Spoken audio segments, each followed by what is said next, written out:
प्रश्नावली 6.4 प्रश्न क्रमांक 1। मान लीजिए त्रिभुज एबीसी समरूप त्रिभुज डीईएफ है और इनके क्षेत्रफल क्रमशः 64 सेंटीमीटर स्क्वायर और 121 सेंटीमीटर स्क्वायर है। यदि ईएफ बराबर 15.4 सेंटीमीटर हो तो बीसी ज्ञात कीजिए। आइए इस सवाल को हम सॉल्व करते हैं। अब हमारा जो ये सवाल है वह कहता है कि मान लीजिए त्रिभुज एबीसी समरूप त्रिभुज है डीईएफ है और इनके क्षेत्रफल क्रमशः 64 सेंटीमीटर स्क्वायर और 121 सेंटीमीटर स्क्वायर है। यदि ईएफ बराबर 15.4 सेंटीमीटर हो तो बीसी ज्ञात कीजिए। अब हमारा जो ये त्रिभुज है त्रिभुज एबीसी, इसका जो क्षेत्रफल का मान है वह है 64 सेंटीमीटर स्क्वायर और जो दूसरा त्रिभुज है त्रिभुज डीईएफ, इसके क्षेत्रफल का जो मान है वह दे रखा है हमें ये 121 सेंटीमीटर स्क्वायर तथा ईएफ का मान हमें दे रखा है ये 15.4 सेंटीमीटर और बीसी का मान हमें ये ज्ञात करना है। तो आइए सबसे पहले तो हम त्रिभुज एबीसी और त्रिभुज डीईएफ को चित्र की मदद से समझते हैं। अब हम देखते हैं कि हमारा जो ये पहला त्रिभुज है इसका नाम है त्रिभुज ए बी सी और इसका जो क्षेत्रफल का हमें ये मान दे रखा है वो दे रखा है 64 सेंटीमीटर स्क्वायर तथा दूसरा जो हमारा त्रिभुज है उसका नाम है हमारा त्रिभुज डी ई एफ और इसका जो क्षेत्रफल का मान हमें दे रखा है वो दे रखा है 121 सेंटीमीटर स्क्वायर और ई एफ का जो हमें मान दे रखा है वो दे रखा है 15.4 ये सेंटीमीटर तथा बीसी का मान हमें ये ज्ञात करना है। और त्रिभुज एबीसी और त्रिभुज डीईएफ जो है ये आपस में कैसे हैं, ये समरूप त्रिभुज हैं और इसी से हम हमारे सवाल की शुरुआत करते हैं कि हम लिखेंगे इसमें कि चूंकि त्रिभुज ए बी सी समरूप त्रिभुज है ये डीईएफ, तो इसीलिए area of A B C बटे एरिया ऑफ डीईएफ, यानी कि ये हो गया हमारा एबीसी त्रिभुज एबीसी का क्षेत्रफल बटे त्रिभुज डीईएफ का क्षेत्रफल, ये बराबर हो जाएगा हमारे पास बीसी बटे ईएफ की घात 2 के।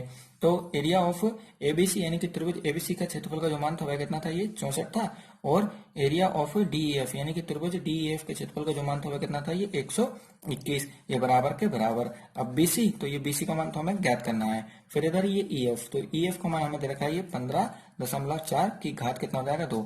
अब यहाँ पर घात कितनी है, 2, तो घात 2 को जब हम बराबर के इधर पहुंचाएंगे तो ये करनी के रूप में चढ़ जाएगी और इसी को हम लिख देते हैं। तो ये हो जाएगा करनी 64 बटे 121 बराबर ये हो जाएगा बीसी बटे 15.4। तो हमने क्या करा कि घात 2 थी, घात 2 को इधर चढ़ा दिया, इधर भेज दिया है, तो ये करनी के रूप में चढ़ गई, तो ये हो गया करनी 64 बटे 121 बराबर बीसी बटे 15.4। अब करनी 64, तो करनी 64 का मान कितना हो जाएगा, ये 8 और करनी 121, तो करनी 121 का मान कितना हो जाएगा, ये 11 बराबर ये बीसी बटे 15.4। अब बराबर में ये, तो दोनों को हम क्या करेंगे, ये तिर्यक गुणा यानी कि क्रॉस मल्टीप्लाई कर देंगे। तो 15.4 को हम किसमें कर रहे हैं, ये 8 में कर रहे हैं, तो ये हो जाएगा 8 गुणा 15.4 ये बराबर के बराबर।